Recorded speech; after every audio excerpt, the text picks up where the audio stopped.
and welcome to Banu's Corner. Mauritiusல பிரபலமான ஒரு street ஃபுட்டான தால் பூரி தான் இன்னைக்கு நம்ம செய்ய போறோம். இது ஒரு சப்பாத்தி இல்லைன்னா பராத்தா மாதிரி இருந்தாலும் மொரிஷியஸ்ல இத தால் பூரின்னு தான் சொல்லுவாங்க. இது வேற ஒன்றும் இல்லைங்க, டயபெட்டிக் பீப்புள் கூட பிரச்சனை இல்லாமல் ரசித்து சாப்பிட்ற மாதிரி ஒரு ஸ்பைசி இல்லைன்னா சேவரி புரன் போலி, அதாவது கார போலி தான் இது.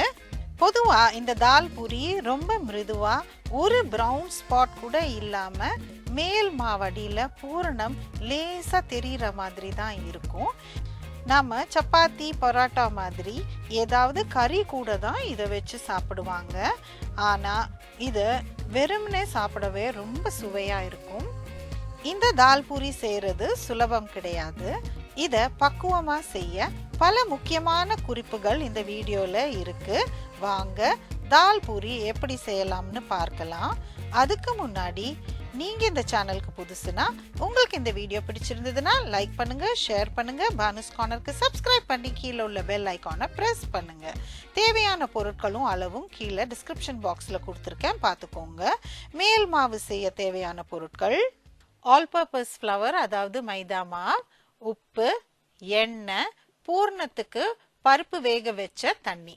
இதை ஷூட் பண்ணும்போது நான் பருப்பை வேக வைக்கல, அதனால பருப்பு தண்ணிக்கு பதிலாக வெறும் தண்ணி வச்சுருக்கேன்.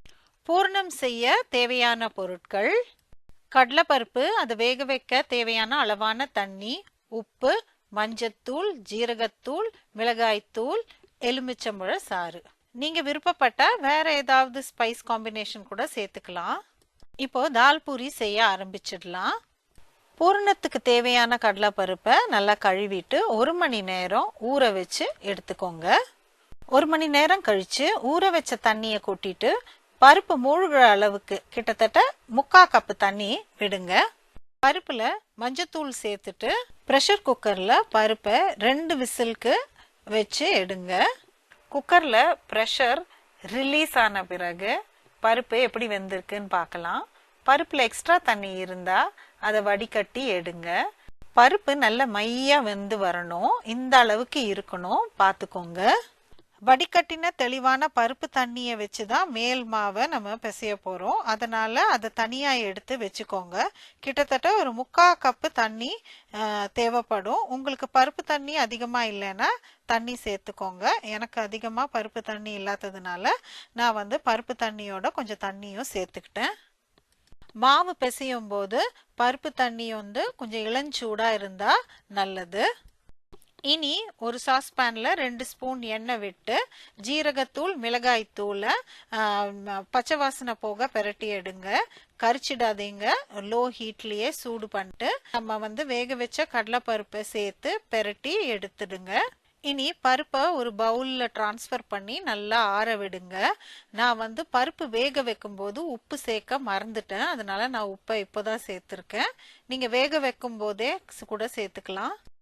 பருப்பு ஆறுற சமயத்தில் நம்ம மேல் மாவை பிசைஞ்சு எடுத்துக்கலாம். ஒரு பவுலில் மாவும் உப்பும் போட்டு நல்லா கலந்து விடுங்க. எண்ணெய் 2 டேபிள் ஸ்பூன் சேர்த்து மாவில் எண்ணெய் எல்லா பக்கமும் சேர்ற மாதிரி நல்லா கலந்து விடுங்க. இளம் சூட்டில் இருக்கிற பருப்பு தண்ணியை ஒரு 3/4 கப்பு அளவு கொஞ்சம் கொஞ்சமாக சேர்த்து மாவை ஒரு மிருதுவான பக்குவத்துக்கு பிசைஞ்சு எடுத்துக்கோங்க. மாவு முதல்ல பிசையும் போது ஒட்டுற மாதிரி இருக்கும், ஆனால் பிசைய ஒரு 5லேருந்து 6 நிமிஷத்துக்குள்ள பவுலில் ஒட்டாம நல்லா சாஃப்டா இந்த மாதிரி உருண்டு வந்துடும். மாவு காயாம இருக்க ஒரு 2 ஸ்பூன் எண்ணெய் விட்டு ஒரு ஈரத்துணி இல்லைன்னா ஒரு பிளாஸ்டிக் ரேப் போட்டு ஒரு 30 நிமிஷம் மாவை ஊற விட்டுருங்க. இனி ஆறின கடலைப்பருப்பில் லெமன் ஜூஸை சேர்த்துக்கோங்க. ஒரு பிளெண்டர் ஜாரில் கொஞ்சம் கொஞ்சமாக கடலைப்பருப்பை சேர்த்துட்டு நல்ல மைய அரைச்சி எடுத்துக்கோங்க. அப்போதான் தால் பூரி ஒழுங்காக இட வரும்.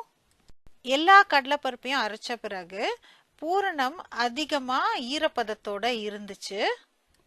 தால் பூரிக்கு பூரணம் உதிரியா இருக்கணும், ஆனா உருண்டையாவும் பிடிக்க வரணும். ஈரப்பதம் அதிகமா இருந்தா இட வராது. அடுப்புல ஒரு நான்ஸ்டிக் பேன்ல போட்டு உதிரி ஆகும் வரை நம்ம பூரணத்தை சூடு பண்ணி எடுக்கலாம். ஆனா நான் மைக்ரோவேவ்ல ஒரு 2-3 நிமிஷம் வச்சு இந்த மாதிரி உதிரி பதத்துக்கு எடுத்துக்கிட்டேன். பூரணம் சரியான பக்குவத்துக்கு வந்த பிறகு ஒரே அளவா 8 உருண்டைகளா பிரிச்சு எடுத்துக்கிட்டேன்.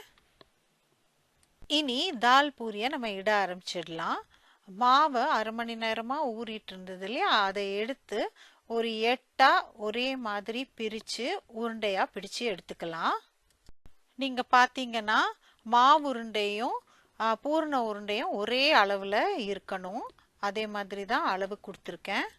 இனி ஒரு உருண்டை மாவை எடுத்து மைதா மாவுல அதை பெரட்டிட்டு கையால லேசா தட்டியோ இல்லைன்னா சப்பாத்தி உருட்டுக்கட்டையால திரட்டியோ மாவை விரிச்சு விடுங்க. நடுவுல பூரணத்தை வச்சிடுங்க. எல்லா பக்கமும் மாவை இழுத்து கொண்டு போய் பூரணத்தை மூடிடுங்க.